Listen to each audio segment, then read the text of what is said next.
Can I give a little background first? To speak, she is the daughter of a Black Panther.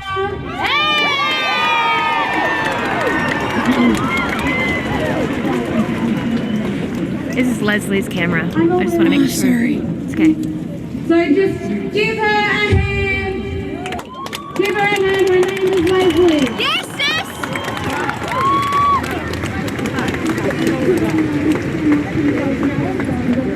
There's this narrative of the giant black monolithic monster that needs to end.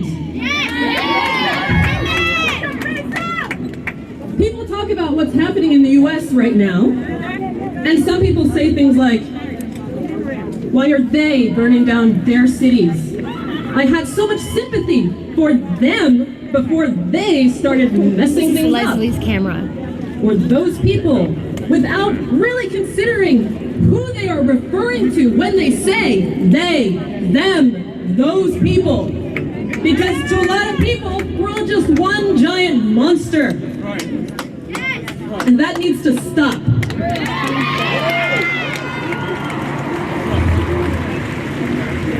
I grew up in suburban Pennsylvania in a very white community, a very white school district. Everyday racism was not just a trending topic in my home, it was our reality. My friends, my nephews, my brother, my cousins, the few black faces that existed in my community grew up being told what they can and cannot wear when they go shopping. No! We grew up being told that we have to be stronger, louder, smarter, work 15 times as hard as anyone else, not just to succeed, but to be taken seriously. I was raised by a Peruvian mother, an African-American father from Oakland, who is an activist, an intellectual, a scholar.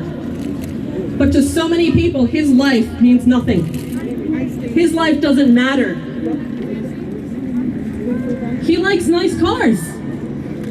So what's gonna happen one day when he's driving his car and some cop who has had a bad day decides that they don't like the sight of a big, broad-shouldered black man driving a nice car? Where's the justice? Where's the justice? Sometimes the best hope that I have for my father's life, for my brother's life, for my nephew's life, is that if and when they run into some sort of problem with the racist police, that there will be cameras there.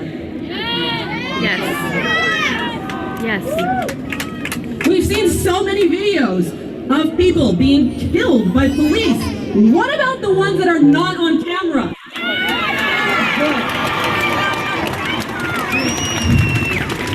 Everyday racism is something that needs to be called out by everyone. Solidarity is not just a hashtag. So what are you going to do when we're not trending anymore? Are you going to call out everyday racism? Are you going to call out corporations and people making millions off of the backs of traditions and symbols and aesthetics? Yes. Yes. From black people that they have taken and capitalized on. Are you going to call out companies and people and influencers and public figures who vilify and at once fetishize and criticize the features of black women's bodies and then celebrate those features when they're on a white woman?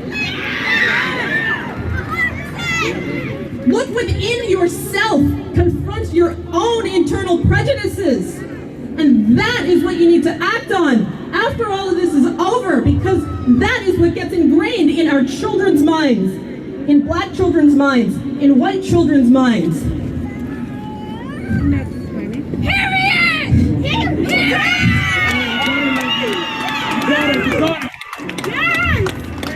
After you leave here today, which you should do, the conversation doesn't end there. Remember that. Solidarity is not just a hashtag.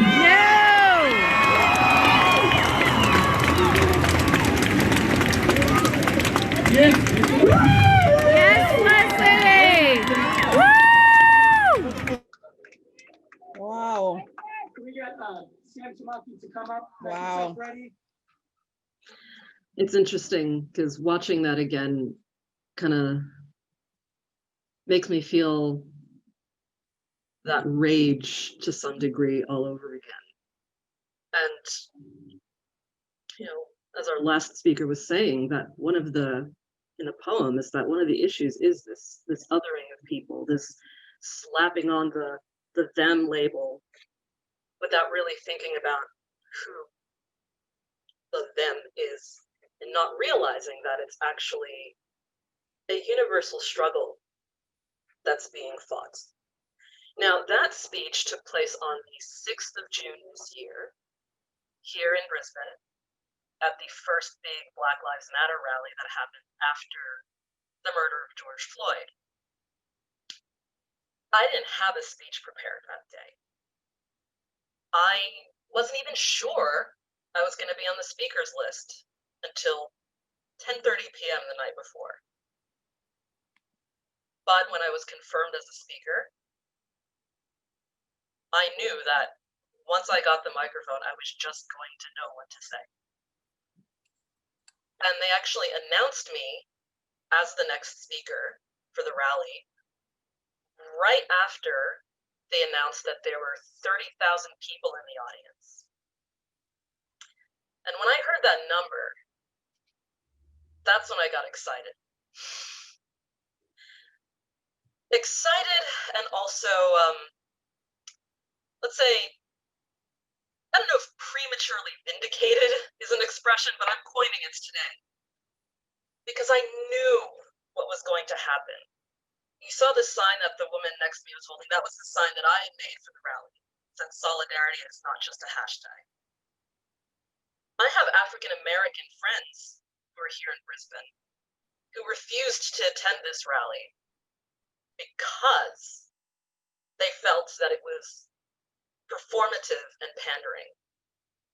My mission was to make sure that it wouldn't be, and that there would be at least one African American voice present in that speaking panel.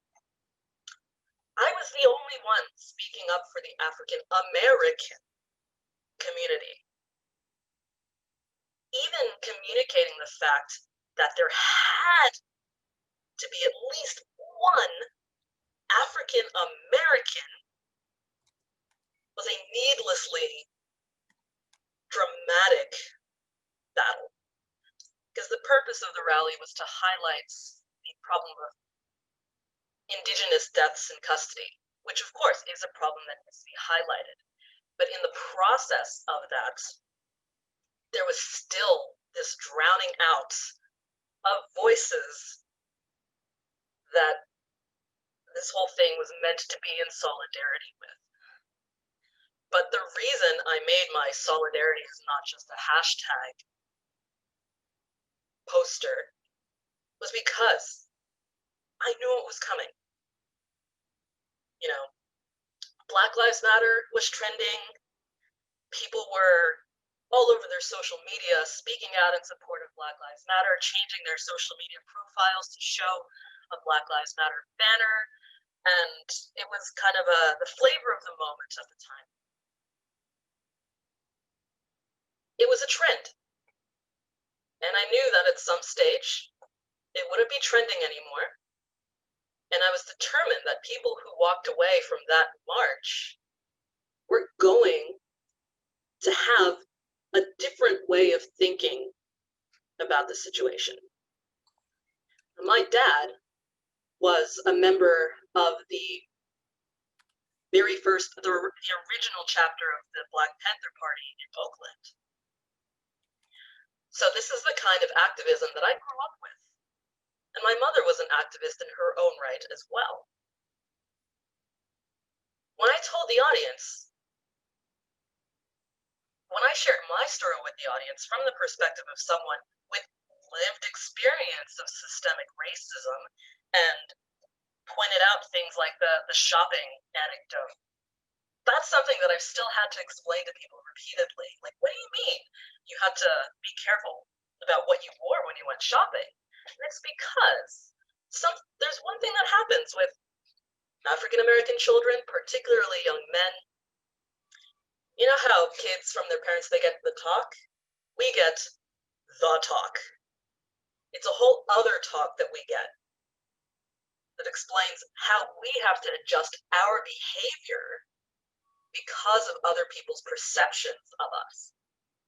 So when I would go to the mall with friends, for example, I was told, don't wear baggy clothes, don't wear anything with too many pockets, don't wear anything that looks like, that will make you look like you might steal something. I just, out of habit, would make sure my hands were visible when I would be strolling through the shops with my white friends, because again, I grew up in a very white community. These are things that people like, that some communities don't have to think about. So it can be really hard to wrap their heads around it. And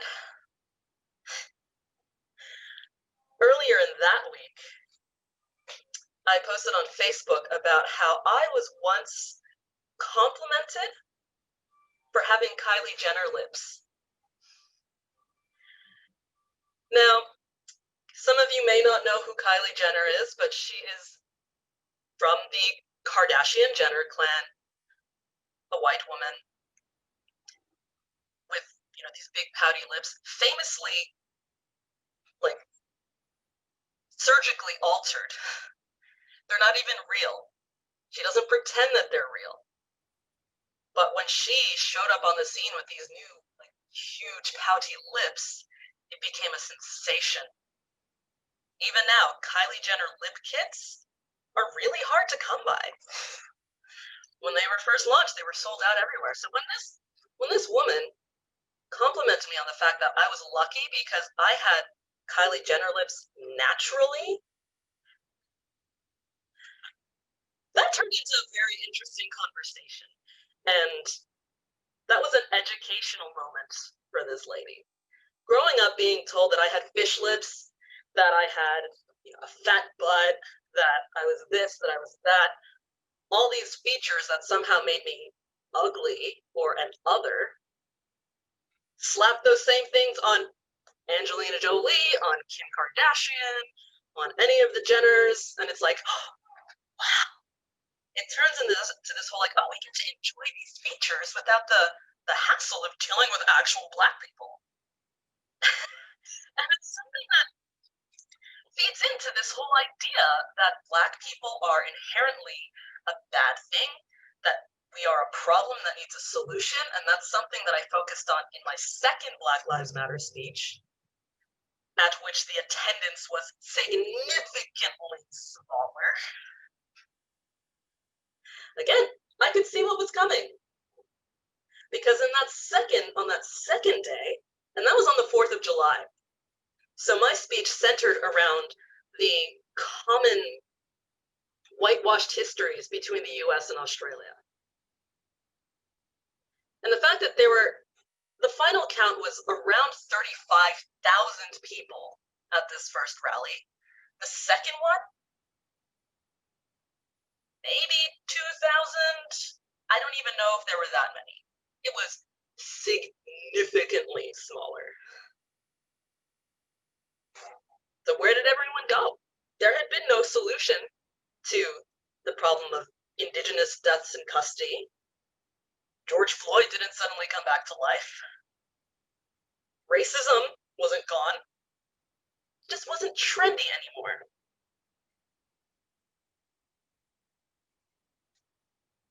And in my second speech, I had to explain as well why we keep saying Black Lives Matter. And it's because for some reason, there are still people, the All Lives Matter crowd, who see that expression as some sort of a threat.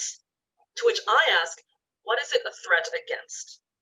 Because if that's a threat, then you have to acknowledge the fact that what is being threatened is centering of a white narrative.